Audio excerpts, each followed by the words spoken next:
के सागर career अकॅडमीच्या या digital प्लॅटफॉर्मवरती मी प्राध्यापक रणजित फरांदे आपणा सर्वांचं सहर्ष स्वागत करतो.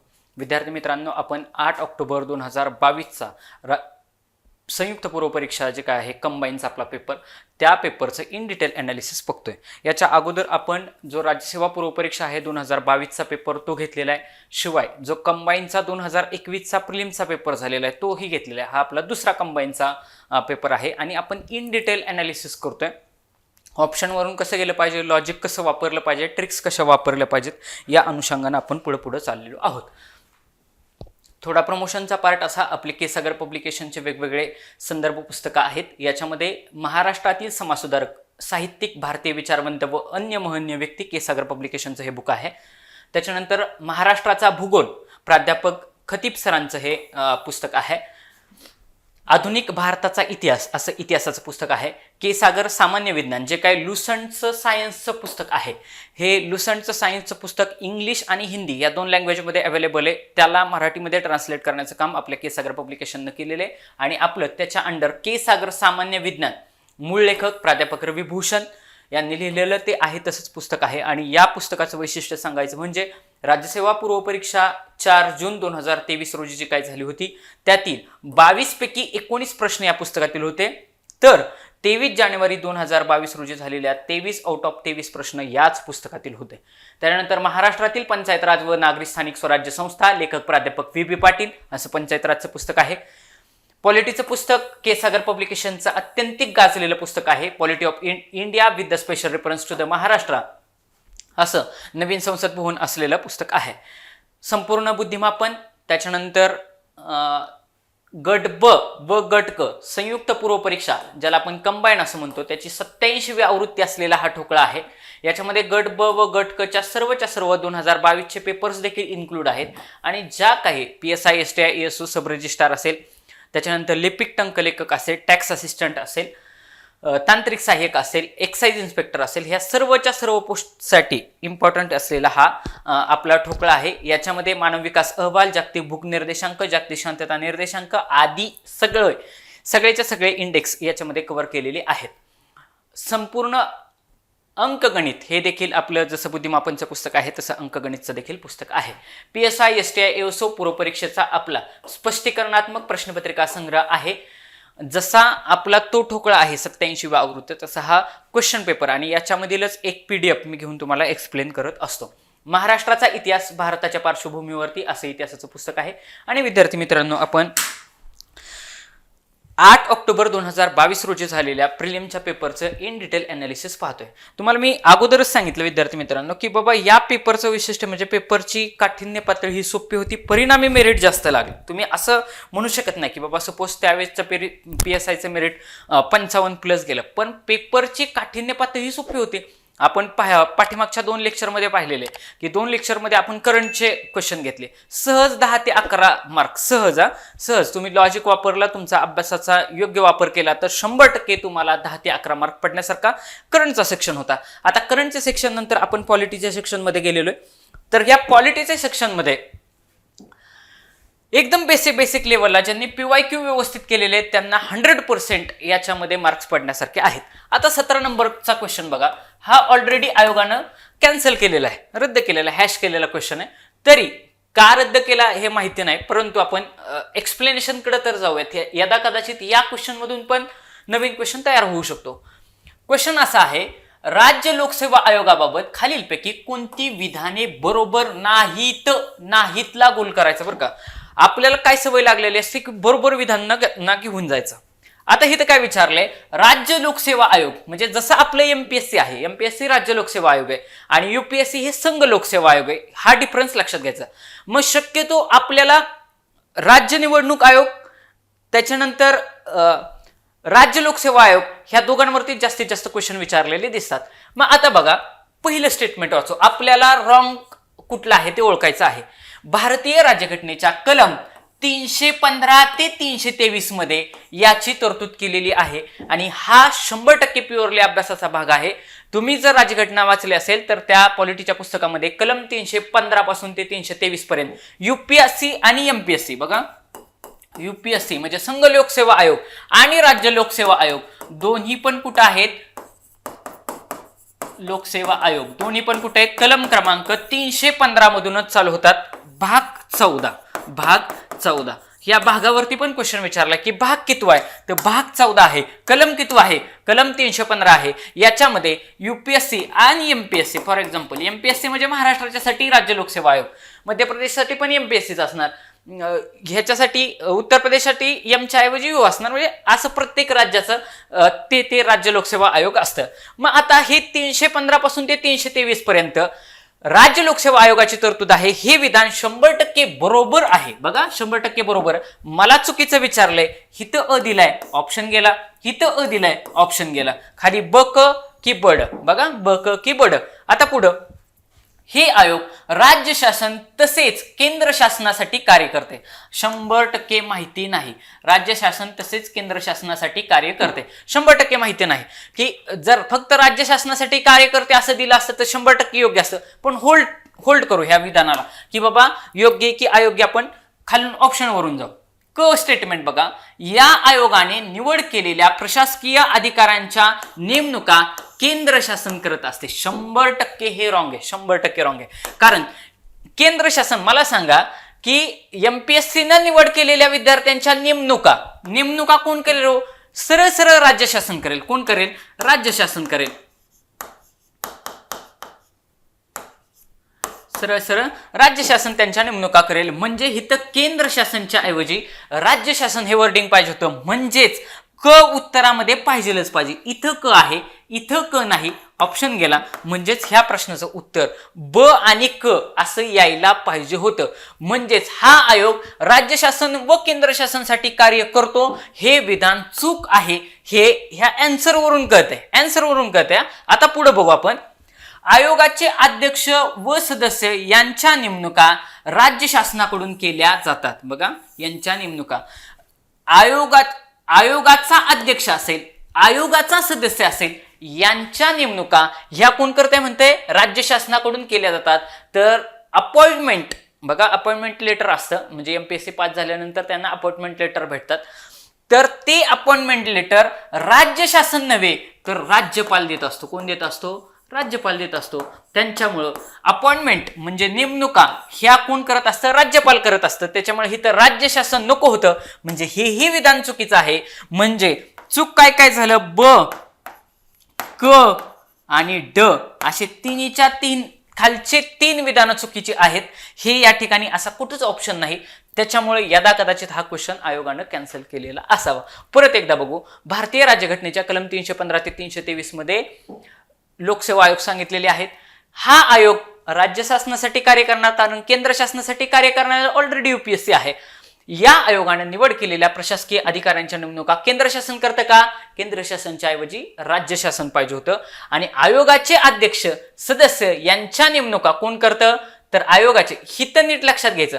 ह्या आयोगानं सपोज तुमच्या माझ्यासारखे विद्यार्थी जर निवडले तर त्यांच्या नेमणुका राज्य शासन करतं, बरोबर का नाही? राज्य शासन आपल्याला त्या पदावरती नेमत असतं. परंतु आयोगामधला सदस्य, आयोगाचा अध्यक्ष यांना नेमणूक करण्याचं काम कोण करत असतं? राज्यपाल करत असतं. कारण तो जो काय संघ लोकसेवा आयोग आहे, ज्याला आपण युपीएससी असं म्हणतो, तर युपीएससीच्या नेमणुका कोण करणार? तर राष्ट्रपती करणार. हा बेसिक डिफरन्स विद्यार्थी मित्रांनो त्या ठिकाणी लक्षात घेतला पाहिजे. मग आता बघा, जर आपण ह्याचा बारकाईने अभ्यास केला तर आपल्याला काही गोष्टी महत्वाच्या माहिती असायला पाहिजेत. एक म्हणजे भाग 14 कलम क्रमांक 315 ते 323, कलम क्रमांक 315 ते 23 याच्यामध्ये 2 बॉडी सांगितलेले आहेत. ही सरळ कॉन्स्टिट्यूशनल बॉडी आहे. कुठली? युपीएससी आणि एमपीएससी. युपीएससी म्हणजे संघ लोकसेवा आयोग आणि एमपीएससी म्हणजे राज्य लोकसेवा आयोग. हे दोन्हीच्या दोन्ही कसल्या बॉडी आहेत? Constitutional body. कॉन्स्टिट्यूशनल बॉडी म्हणजे घटनात्मक संस्था आहेत. आपल्याला आयोगानं बऱ्याचशा वेळा क्वेश्चन विचारला दिसतो. लक्षात ठेवायचं की ज्याचं कलम राज्यघटनेमध्ये दिलेलं आहे ती सरळ घटनात्मक संस्था आहे. बघा, कलम राज्यघटनेत असेल तर ती घटनात्मक संस्था असणार आहे. कलम राज्यघटनेमध्ये जर नसेल, जसं की बाबा राज्य महिला आयोग असेल, ह्याचं कलम काय राज्यघटनेमध्ये नाही, तर ती घटनात्मक बॉडी नाही, तर ती बिगर घटनात्मक बॉडी. मग घटनात्मक संस्था ज्याला कॉन्स्टिट्युशनल बॉडी असं म्हणतो, तर युपीएससी आणि एमपीएससी ह्या कॉन्स्टिट्युशनल बॉडी आहेत. मग आता ह्यांची जे काही नेमणूक होतात ते कशासाठी होतात, तर युपीएससीचे जे काही सदस्य असतात किंवा अध्यक्ष असतात यांच्या नेमणुका कोण करत असतं, राष्ट्रपती करत असतात. आणि यांची नेमणूक कोण करत असतं, राज्यपाल करत असतो. सोपा सोपा डिफरन्स लक्षात ठेवायचा. यांची नेमणूक राष्ट्रपती करणार, यांची नेमणूक राज्यपाल करणार. मग किती वयाचा कालावधी काय, तर वयाचा कालावधी आहे वय वर्ष 6 ते वयाची 65 वर्षे पूर्ण होईपर्यंत. बघा, जो काही युपीएससी आहे, बघा युपीएससीची जे काही त्या सदस्य असेल, अध्यक्ष असेल, ह्यांची वयाची अट किती, वयाची 6 ते 65 वर्ष. या ठिकाणी आयोगानं वारंवार फिरून प्रश्न विचारलेत की वयाची अट किती, वयाची अट 6 ते 65. आणि इकडं एमपीएससी साठी वयाची अट 6 ते 62 वर्ष. मग आता लक्षात कसं ठेवायचं, बघा तुम्ही म्हणताल सर लक्षात कसं ठेवायचं, तर लक्षात ठेवायला एकदम सोपं आहे. युपीएससी ही इक्विव्हॅलंट टू सुप्रीम कोर्ट आहे. बघा, सुप्रीम कोर्टचे जे काही जजेस आहेत, सुप्रीम कोर्टचे जे काही जजेस आहेत, त्या जजेससाठी वयाची 6 ते 65 वर्षच अट आहे. म्हणजे आता या ठिकाणी तुमचे 2 क्वेश्चन कव्हर झाले. कुठले, सुप्रीम कोर्टचा जर न्यायाधीश असेल तर त्याला वयाची अट आहे 6 ते 65 वर्ष. युपीएससीचा सदस्य अध्यक्ष असेल तर त्याला देखील वयाची अट आहे 6 ते 65 वर्ष. आता खाली इकडे येऊ. एमपीएससी साठी विचार केला तर एमपीएससी साठी विचार केला तर 6 ते 62 वर्षे आणि हीच हायकोर्टची अट आहे. म्हणजे जो काय आपला उच्च न्यायालयाचा न्यायाधीश असतो, बघा उच्च न्यायालयाच्या न्यायाधीशासाठी वयाची 6 ते 62 वर्ष पूर्ण अशा पद्धतीने त्या ठिकाणी रिक्रुटमेंट केली जाते. म्हणजे एमपीएससी साठी जो काय सदस्य किंवा अध्यक्ष असणार आहे त्याला उच्च न्यायालयाच्या न्यायाधीशासारखी 6 ते 62 वर्ष आहेत. युपीएससीचा जो काय अध्यक्ष किंवा सदस्य असणार आहे त्याला सुप्रीम कोर्ट साठी सारखी वयाचे 6 ते 65 वर्ष असणार आहेत. ह्या दोन्ही पॉइंट वरती आयोगानं वारंवार क्वेश्चन विचारलेत. आयोग काय करतं, हे 6 ते 65 उचलतं आणि इथं एमपीएससीच्या हिथं टाकतं. युपीएससीचं वरती संघ लोकसेवा आयोगावरती क्वेश्चन फ्रेम करतं आणि वयाचे 6 ते 62 वर्ष इकडे टाकतं. ह्याच्यावरती फिरून विद्यार्थी मित्रांनो आयोग क्वेश्चन विचारतं म्हणजे विचारतात. आता राजीनामा, बट ऑब्वियस जे ही व्यक्ती नेमणार पण हाच आहे, नेमणूक हाच करणार म्हणजे राष्ट्रपती करणार. आणि राजीनामा देखील राष्ट्रपतीच कडेच घेतला जाणार. म्हणजे जी व्यक्ती नेमते तीच व्यक्ती त्याला काढत असते. बघा, जी व्यक्ती नेमते तीच व्यक्ती काढत असते. परंतु या ठिकाणी लक्षात घ्यायचं की सुप्रीम कोर्टच्या म्हणजे सर्वोच्च न्यायालयाच्या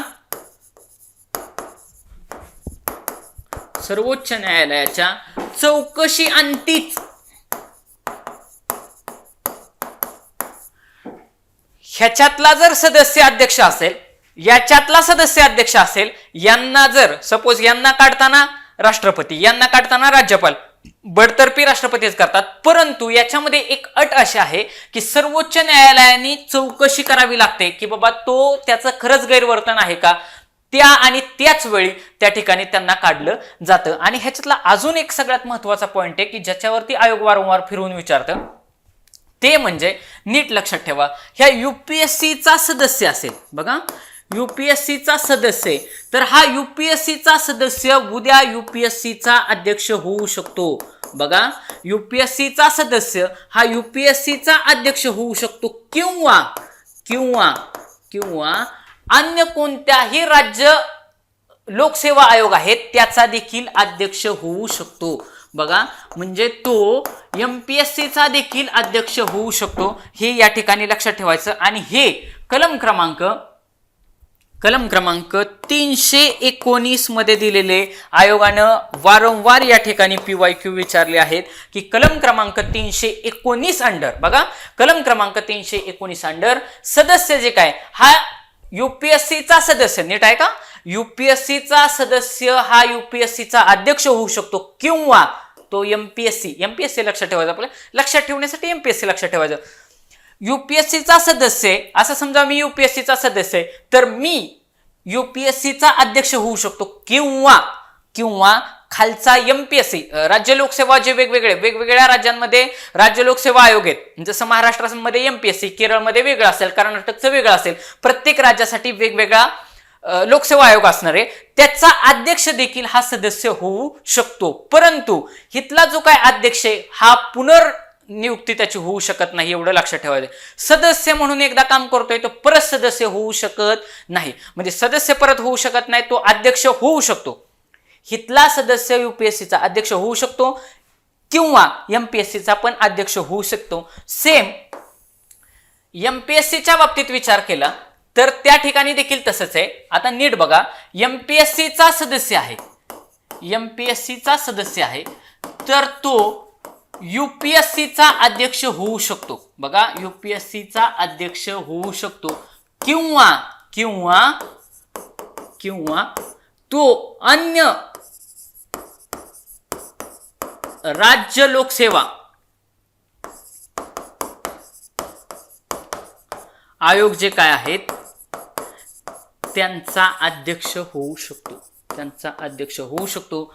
एवढ्या एका स्टेटमेंटवरती आयोगानं वारंवार कन्सेप्च्युअल मेन्स मध्ये क्वेश्चन विचारलेले आहेत, हे लक्षात घ्यायचं. एमपीएससीचा सदस्य हा युपीएससीचा अध्यक्ष होऊ शकतो किंवा दुसरा कुठला तरी, असं समजा केरळचा आयोग आहे, त्या केरळचा देखील तो आयोगाचा अध्यक्ष होऊ शकतो, ही तरतूद आहे. परंतु नीट मुद्दा लक्षात घ्या, हितला एमपीएससीचा अध्यक्ष बाकी हितलं काहीच पद घेऊ शकत नाही. एमपीएससीचा अध्यक्षाबाबत ती कलम क्रमांक 319 मध्ये तरतूद केलेली नाही. ती तरतूद फक्त आणि फक्त सदस्यांच्या बाबतीत आहे, एवढं बारकाव्याने लक्षात ठेवायचं. म्हणजे एमपीएससीचा अध्यक्ष आहे तर तो अन्य राज्य लोकसेवा आयोगाचा अध्यक्ष होऊ शकत नाही. आणि ह्या दोघांच्या बाबतीत म्हणजे युपीएससीचे अध्यक्ष सदस्य, एमपीएससीचे अध्यक्ष सदस्य यांच्या बाबतीत एक गोष्ट लक्षात ठेवायची की एकदा का ते आयोगाचे सदस्य किंवा अध्यक्ष झाले की ते सरकारी कोणतीच नोकरी करू शकत नाही, म्हणजे सरकारी कामामध्ये ते भाग घेऊ शकत नाहीत. एवढं बारकाव्यानं लक्षात ठेवलं पाहिजे. बघा, म्हणजे उद्या ते एखादी आयुक्त नाही होऊ शकत, लक्षात घ्या. एकदा का ते युपीएससी किंवा एमपीएससी मध्ये अध्यक्ष किंवा सदस्य झाले की ते परत सरकारी कामकाजामध्ये भाग घेऊ शकत नाहीत, म्हणजे सरकारचं कुठलेही पद ते धारण करू शकत नाही. हे या ठिकाणी लक्षात ठेवणं गरजेची गोष्ट आहे. अजून एमपीएससीचा सदस्य असेल किंवा एमपीएससीचा अध्यक्ष असेल यांच्यासाठी पात्रतेची अट काय, तर पात्रतेची अट एवढं लक्षात ठेवायचं की 10 वर्ष. मग हे 10 वर्ष काय आहेत, बघा ही 10 वर्ष काय आहेत, जाणून बुजून 10 वर्षच एवढंच मी बोर्डवरती लिहिलं. नेहमी कीवर्ड पाठ करण्याकडे लक्ष द्यायचं, बाकीचा फापट पसारा लक्षात ठेवायचा ना. आयोग नेहमी इथं 10चं 5 वर्ष करणार, 7 वर्ष करणार, त्या ठिकाणीच आयोग ट्रॅपला होतं, त्यामुळे 10 वर्ष. मग ह्या 10 वर्ष आपल्या नोट्स लिहिताना नेहमी शॉर्ट फॉर्म मध्ये लिहायचा. 10 वर्ष की राहिलेलं वाक्य ब्रेन मध्ये फिट असलं पाहिजे. 10 वर्ष काय तर ह्या 10 वर्षामध्ये त्या ठिकाणी तरतूद अशी आहे की जे काय आयोगाचे सदस्य असतील, आयोगाचा अध्यक्ष असेल, म्हणजे व्हॉट एव्हर जे काय आयोग बनतंय, ह्या आयोगातले निम्मे सदस्य म्हणजे 50% सदस्य हे कमीत कमी 10 वर्ष भारत सरकार किंवा राज्य शासन, बघा भारत सरकार किंवा राज्य सरकारच्या कामकाजामध्ये असणाऱ्या वेगवेगळ्या अधिकार पदावरती असावेत, अशी त्यांना किमान पात्रतेची अट तिथं मेन्शन केलेली आहे. बर, मग आयोगामध्ये सदस्य किती असावेत, तर सदस्य हे राज्यपाल ठरवतो. कोण ठरवतो? राज्यपाल ठरवतो. म्हणजे राज्यपाल ठरवतील एवढे सदस्य, राज्यपाल ठरवतील एवढे सदस्य कुठं असणार आहेत, आयोगामध्ये असणार आहेत. म्हणजे राज्यपाल नेमणूक करणार, राजीनामा राज्यपालाकडे दिला जाणार, सदस्य त्या एमपीएससीच्या बॉडीमध्ये किती असावेत, राज्यपाल ठरवणार, अध्यक्ष प्लस सदस्य अशी बॉडीची रचना असते. बघा, अध्यक्ष प्लस सदस्य अशी बॉडीची रचना असते. मग राज्यपाल ठरवतील एवढे सदस्य असतील. मग सदस्य ठरवताना किमान 50% हे सदस्य 10 वर्ष भारत सरकारच्या सेवेत पाहिजे किंवा राज्य सरकारच्या सेवेत पाहिजे, अशी एक अट आहे. आणि हा एमपीएससीचा सदस्य उद्या भविष्यामध्ये युपीएससीचा अध्यक्ष होऊ शकतो किंवा अन्य जे राज्य लोकसेवा आयोग आहेत त्याचे देखील अध्यक्षपद भूषवू शकतो, असं 319 मध्ये म्हटलेलं आहे. म्हणजे कलम क्रमांक 319 मध्ये कलम क्रमांक 319 मध्ये ह्या गोष्टी सांगितलेल्या आहेत. याच्यावरती आयोगानं वारंवार फिरवून प्रश्न विचारले, कारण आपली परीक्षा आयोग कंडक्ट करतं, बरोबर. युपीएससीचे प्रिलिम्स मेन्स इंटरव्ह्यू घेत असतं, तसंच आपले एमपीएससीचे पण प्रिलिम्स मेन्स इंटरव्ह्यू घेत असतं. मग बाबा ज्याच्या अंडर आपण ह्या वेगवेगळ्या परीक्षा देतोय त्याची बेसिक आयडिया आपल्याला त्या विद्यार्थ्याला आहे का, ह्याच्यासाठी आयोग वारंवार फिरवून प्रश्न विचारत असतं. मग हा प्रश्न पाठीमागचा जो काय क्वेश्चन आहे, हा प्रश्न विचारण्याच्या पाठीमागचा आयोगाचा तोच उद्देश आहे. क्वेश्चन कॅन्सल का झाला, कारण हे तिन्हीच्या तिन्ही स्टेटमेंट मे बी रॉंग असावेत आणि तसा ऑप्शन खाली पर्यायामध्ये उपलब्ध नव्हता, म्हणून हा क्वेश्चन कॅन्सल झालेला आहे.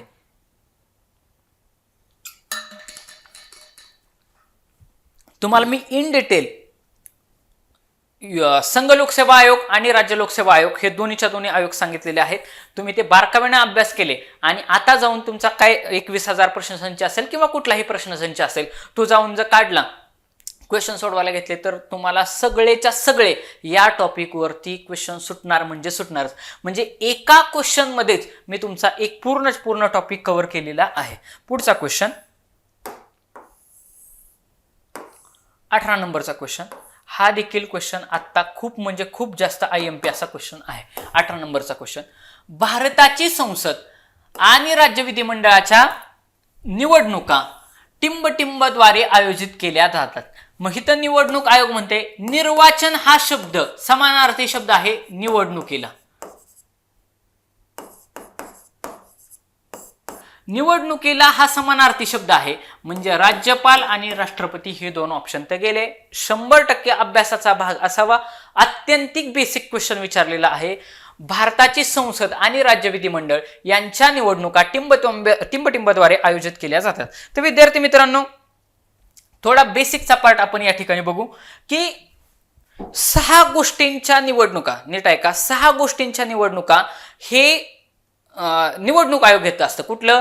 केंद्रीय निवडणूक आयोग, ज्याला इलेक्शन कमिशन ऑफ इंडिया, बघा इलेक्शन कमिशन ऑफ इंडिया हे म्हणतात. बघा election commission of India, ECI, election commission of India म्हणजे भारतीय निवडणूक आयोग, भारतीय निवडणूक आयोग किंवा निर्वाचन आयोग.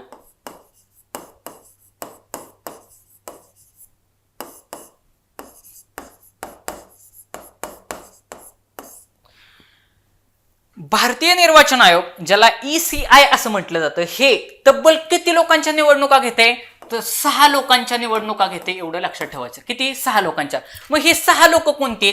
एक म्हणजे वरती संसद, बघा वरती संसद आणि खाली राज्यामध्ये राज्य विधिमंडळ, राज्य विधिमंडळ. तर तुम्ही म्हणताल सर 2च झाले, ह्या 2 मध्ये परत पार्ट पडतात. बघा ह्या 2 मध्ये संसद म्हटलं की कोण येतात? एक म्हणजे लोकसभा, लोकसभा आणि दुसरी म्हणजे राज्यसभा.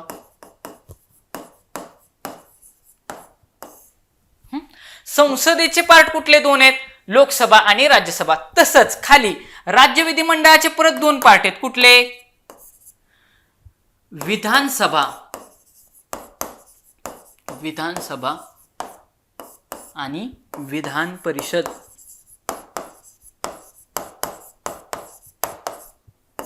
झाले का? आता 4 लोक झाली बघा.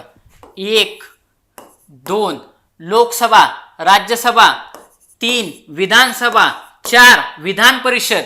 मग 4 तर झाले आणि तुम्हाला मी किती सांगितले? 6. मग ह्या संसदेमध्ये अजून 2 लोक असतात. बघा संसदेच्या कामकाजामध्ये आपण 2 लोकांना इन्क्लूड करतो, तो म्हणजे राष्ट्रपती आणि उपराष्ट्रपती. म्हणजे ह्या संसदेमध्ये अजून 2 माणसं आहेत. बघा या संसदेमध्ये अजून 2 माणसं आहेत. एक म्हणजे राष्ट्रपती, राष्ट्रपती आणि दुसरा म्हणजे उपराष्ट्रपती. आणि आयोगाने एक फिरून एक क्वेश्चन विचारलाय की हा उपराष्ट्रपती जो काय असतो तोच ह्या राज्यसभेचा पदसिद्ध अध्यक्ष असतो.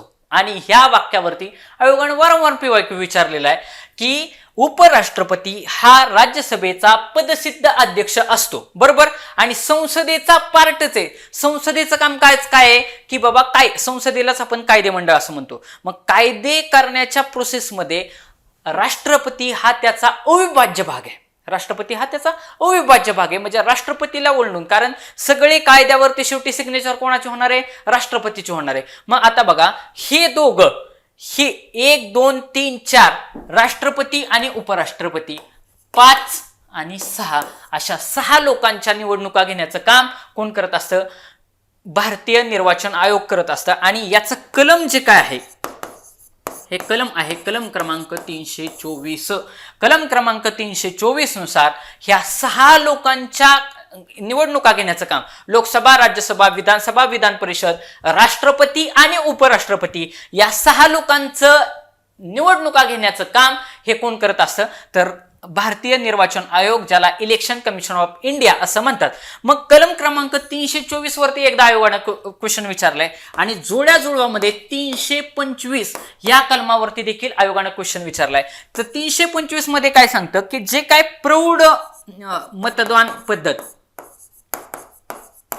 म्हणजे ह्या प्रौढ मतदारामध्ये म्हणजे लिंग, वंश, जात, जन्मस्थळ याच्यावरून मतदारामध्ये भेदभाव केला जाणार नाही असं कलम 325 म्हणतं. म्हणजे मतदारामध्ये भेदभाव नाही. मी शॉर्टकट मध्ये लिहिले की लिंग, वंश, जात, जन्मस्थळ याच्यावरून मतदारामध्ये भेदभाव केला जाणार नाही असं कलम 325 म्हणते. याच्यावरती देखील आयोगानं ऑलरेडी क्वेश्चन विचारलेला आहे. म्हणजे कलम क्रमांक 324 या वर्षी हा टॉपिक VIMP आहे. वर्षात कोणत्या ना कोणत्या तरी परीक्षेमध्ये याच्यावरती क्वेश्चन विचारलाच जाणार आहे. काय मी सांगितलं, वर्षामध्ये होणाऱ्या कोणत्या ना कोणत्या तरी परीक्षेमध्ये याच्यावरती क्वेश्चन विचारलाच जाणार आहे. ह्या 6 याच्यावरती भारतीय निर्वाचन आयोग हे घेत असतात. त्याचं कलम आहे कलम क्रमांक 324 आणि 325 ही 2 कलम लक्षात ठेवायची. आणि भाग 15 मध्ये आहे बरं का हे सगळं. भाग 15 जसं भाग 14 मध्ये मग अशी मी तुम्हाला काय सांगितलं की UPSC आणि MPSC हे भाग 14 मध्ये, त्याच्या नेक्स्ट भागामध्ये म्हणजे भाग 15 मध्ये कलम 324 अंडर 324 325 प्रौढ जे काय आपलं भारतीय निवडणूक आयोग जे काय आहे इलेक्शन कमिशन ऑफ इंडिया याची तरतूद केलेली आहे. विधान परिषदेची असेल, राज्यातील विधानसभा असेल यांच्या देखील निवडणुकाची जबाबदारी, म्हणजे आता बघा आपलं विधानसभेची निवडणूक लागणार आहे. मग ही विधानसभेची निवडणूक ही कोण घेणार आहे, भारतीय निवडणूक आयोग घेणार आहे, ना की राज्य निवडणूक आयोग घेणार नाही. मग राज्य निवडणूक आयोगाची तरतूद काय बघा, ते देखील कलम आपल्याला माहिती पाहिजे. मग राज्य निवडणूक जो काय आयोग आहे, तर बघा राज्य निवडणूक आयोग. मग हा राज्य निवडणूक आयोग जो काय हा 243K मध्ये दिलेला आहे. कुठं दिलेला आहे, 243K याच्यावरती आयोगानं क्वेश्चन विचारलेला आहे. 243K वरून काय लक्षात ठेवायचं, कचरा. कशाचा कचरा, तर त्याची ट्रिक मी अशी लक्षात ठेवली, ही माझी ट्रिक आहे बरं का. ती ट्रिक अशी आहे की निवडणुकीमध्ये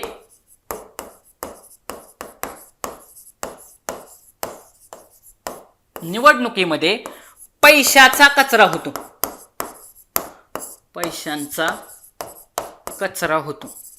बरोबर ना, की खालच्या जे काही निवडणुका आहेत, म्हणजे जसे की स्थानिक स्वराज्य संस्था म्हणजे काय, आपली ग्रामपंचायत घ्यायची.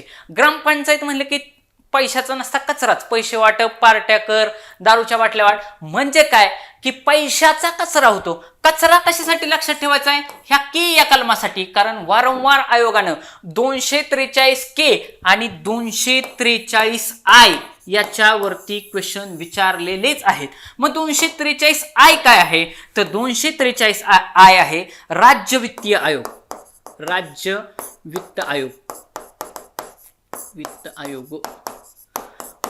वित्त आयोग हा 243I वरून लक्षात काय ठेवायचं, इन्कमचा I वरून राज्य वित्त आयोग. बघा इन्कमच्या I वरून, इथं I आहे ना, इन्कम मध्ये I आहे, त्याच्यावरून 243I हा राज्य वित्त आयोग आहे. काय आहे, राज्य वित्त आयोग आहे. मग ह्या राज्य वित्त आयोगामध्ये वित्त म्हणजेच इन्कम येतो, बरोबर. मग आता बघा आपण 2 कलम बघितली, 243K आणि 243I. 243K वरून लक्षात ठेवायचं के म्हणजे कचरा. कशाचा कचरा होतो? तर निवडणुकीमध्ये पैशाचा कचरा होतो. म्हणजेच हे कलम कोणाचं आहे? तर के 243 के हे राज्य निवडणूक आयोगाचं कलम आहे. मग हे राज्य निवडणूक आयोग कोणाकोणाच्या हे घेत असतं, कोणाकोणाच्या निवडणुका घेतं? तर ज्या काही स्थानिक स्वराज्य संस्था आहेत,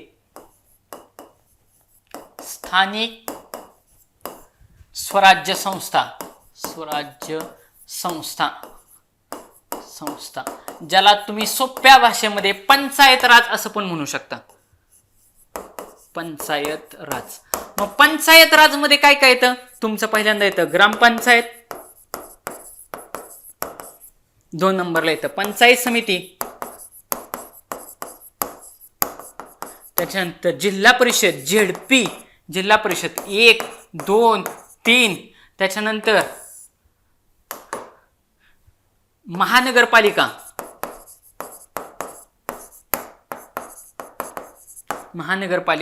नगरपालिका, या सर्वांच्या निवडणुका घेण्याचं काम कोण करत असतं? तर या सर्वांच्या निवडणुका घेण्याचं काम हे राज्य निवडणूक आयोग कलम क्रमांक 243 के अंडर, बघा 243 के अंडर राज्य निवडणूक आयोग ह्या वेगवेगळ्या स्थानिक स्वराज्य संस्था ज्या काय आहेत, जसं की बाबा पंचायत राजमध्ये सांगितलं तुम्हाला मी, स्थानिक स्वराज्य संस्था काय काही जणांना लक्षात येत नाही.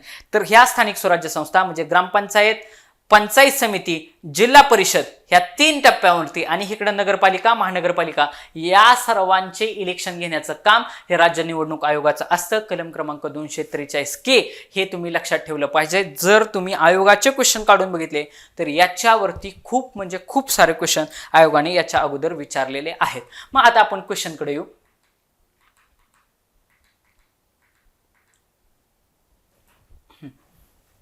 मग आता बघा, राष्ट्रपती उपराष्ट्रपती ह्यांचा रोल आहे का? रोल राहिला का?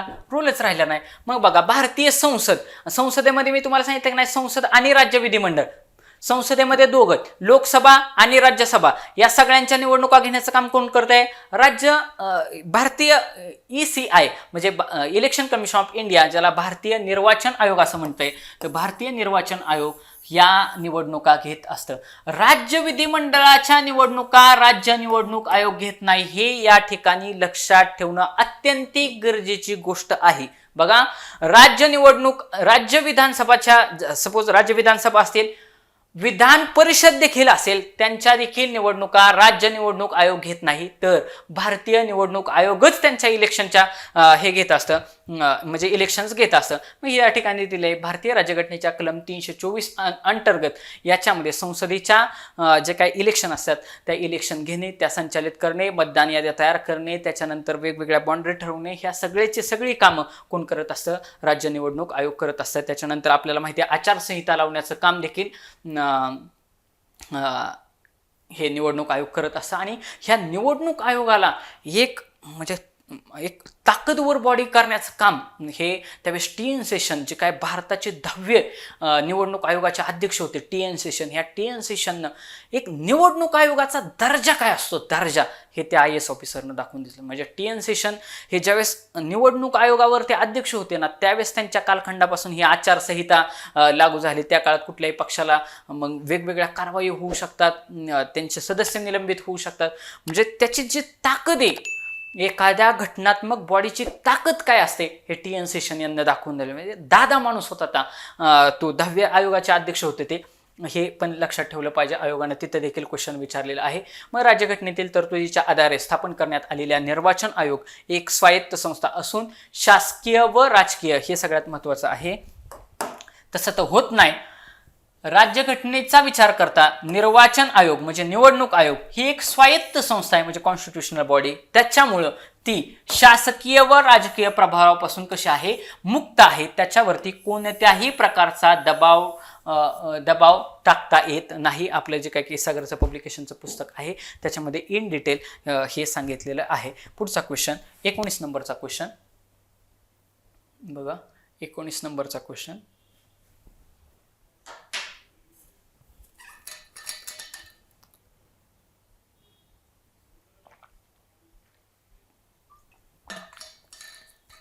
वरचे दोन्ही क्वेश्चन ऑलरेडी आयोगाने PYQ मध्ये विचारलेले आहेत. आता हा 19 नंबरचा क्वेश्चन बघा. हा देखील आयोगानं PYQ मध्ये विचारलेला आहे. PYQ मध्ये विचारलेला आहे. काय सांगताय क्वेश्चन बघा. 19 नंबरचा क्वेश्चन आहे.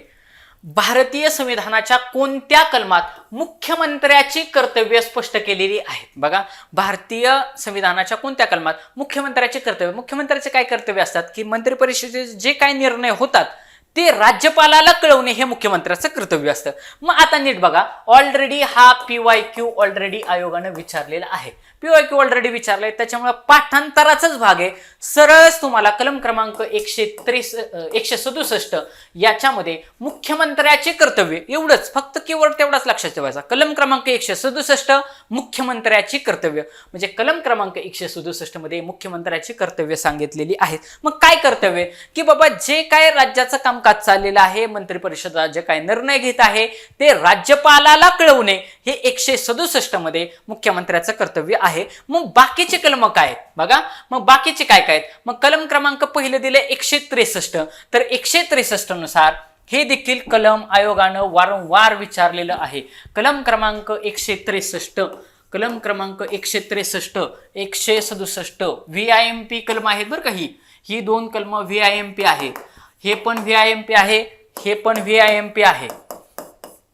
लक्षात ठेवायचं. कर्तव्य नंतर आहे, कर्तव्य नंतर आहे एवढं लक्षात ठेवायचं. म्हणजे 163, 166 याच्यामध्ये 167 नंतर येतं. मग 167 मध्ये त्याचं कर्तव्य, अगोदर नेमणुका वगैरे त्यांच्या असणार. मुख्यमंत्र्याची नेमणूक करणे, मुख्यमंत्र्याच्या सल्ल्याने राज्यपाल इतर मंत्र्यांची नेमणूक का करत असतो, ही कलम अगोदर आहेत. मग आता बघा 163 काय सांगतं, राज्यपालास सहाय्य व सल्ला देण्यासाठी मंत्री परिषदेची निर्मिती केलेली आहे. म्हणजे मंत्री परिषद हे वर्डिंग कुठे आहे तर कलम क्रमांक 163 मध्ये मंत्री परिषद सांगितलेली आहे. राज्यपालाला सहाय्य व सल्ला देण्यासाठी कोण असणार आहे? मंत्री परिषद असणार आहे. मग 164 काय सांगतं, मुख्यमंत्री राज्यपालाकडून नियुक्त केला जातील व अन्य मंत्री हे मुख्यमंत्र्याच्या सल्ल्यानुसार राज्यपाल नियुक्त करत असतो. लक्षात ठेवा, मुख्यमंत्री कोणत्याही मंत्र्याला नियुक्त करू शकत नाही. तो सरळ सरळ राज्यपालाचा अधिकार आहे. म्हणजे मंत्र्याची देखील नियुक्ती कोणाकडून व्हायला पाहिजे? राज्यपालाकडूनच व्हायला पाहिजे. आयोग हळूच फिरवतो तिथं. आयोग म्हणतं की मुख्यमंत्री अन्य मंत्र्याची नियुक्ती करतो, मुख्यमंत्री करत नाही.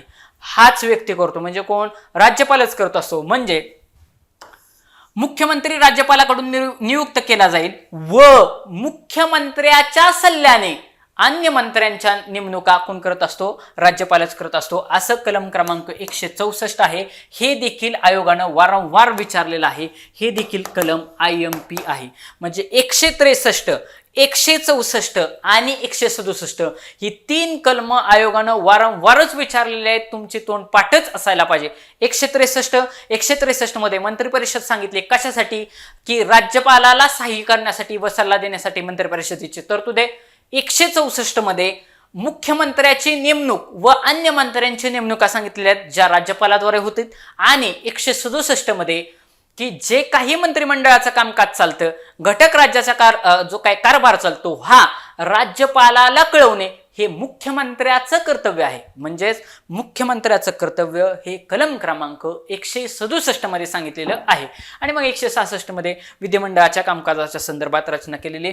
परंतु ही जी काय 3 कलम आहेत 163, 164 आणि 167 सगळीच्या सगळे आयोगाने विचारलेले आहेत. आणि तुम्ही काढून बघा, कमीत कमी 30 ते 35 प्रश्न एवढ्या 3 कलमांवरती सुटतात. आणि ह्याच्यामधून 89 वजा करायचे की सगळेच्या सगळे तुम्हाला संसदेची कलम सुटतात. 50 प्रश्न तरी आरामात ह्या 3 गोष्टींवर 163, 164 आणि 167 त्याच्यामधून 89 वजा केले की तिकडचे कलम भेटतात. कुठली? संसदेच्या संदर्भात. म्हणजे ह्या 167 मधून 89 जर वजा केले तर इथं 17, 9, 8, 17 इथं राहिले 5. 78 जे काही कलम असेल हे 78 कलम. जसं इथं मुख्यमंत्र्याचं कर्तव्य विचारलंय तसं तिथं पंतप्रधानाचं कर्तव्य असेल. बघा 78 कलमामध्ये तिकडं पंतप्रधानाचं कर्तव्य असणार आहे. म्हणजे अशा पद्धतीनं तुम्ही वजा 89 करून ही सगळी कलम लक्षात ठेवली पाहिजेत. विद्यार्थी मित्रांनो, की या ठिकाणी सांगितलेले बघा आपल्या पॉलिटीच्या पुस्तकामध्ये की 167 घटक राज्याच्या कारभाराविषयी व विधिमंडळापुढे सादर करावयाच्या विधेयकासंदर्भात मंत्रिमंडळाच्या सर्व निर्णय राज्यपालांना कळवणे ही जबाबदारी मुख्यमंत्र्याची राहील. राज्यपाल मागणी करतील त्याच्यानुसार घटक राज्याच्या कारभाराविषयी विधेयकाविषयी माहिती देणे हे मुख्यमंत्र्याचे कर्तव्य राहील. हे सगळं कशा सांगते? कलम क्रमांक 167 नंतर एखाद्या मंत्र्याने घेतलेला निर्णय हा मंत्रिमंडळाने विचार केल्यास नसल्यास, बघा, एखाद्या मंत्र्याने वैयक्तिक त्याच्या लेवलला जर निर्णय घेतलेल्या निर्णयाचा मंत्रिमंडळाने विचार केला नसल्यास राज्यपालाच्या अपेक्षेनुसार संबंधित निर्णय मंत्रिमंडळापुढे विचारासाठी ठेवण्याची जबाबदारी ही मुख्यमंत्र्याची राहील, असं देखील या कलमामध्ये सांगितलेले. म्हणजे एखाद्या मंत्र्याने आरोग्यमंत्र्याने वैयक्तिकच निर्णय घेतला आणि नंतर असं कळलं की हा मंत्रिमंडळाचा निर्णयच नाही, तर तो निर्णय जे काय मंत्रिमंडळ आहे, मंत्रिपरिषद आहे, ह्या मंत्रिपरिषदेच्या पुढे ठेवण्याचं काम किंवा जबाबदारी ही मुख्यमंत्र्याची राहील, असं कलम क्रमांक 167 सांगते. विद्यार्थी मित्रांनो, हे लेक्चर तुम्हाला कसे वाटले तुम्ही नक्की कमेंट बॉक्समध्ये कळवा. आपण इन डिटेल एक टॉपिक इन डिटेल पाहतोय, त्याच्यामध्ये तुमचा बरीचशी खोलवर अशी सखोल रिव्हिजन होईल. आपण आयोगाचे PYQ सोडून बाकीचे काहीच बोलत नाही. तुम्हाला हे लेक्चर आवडले तर नक्की लाईक करा, शेअर करा. धन्यवाद.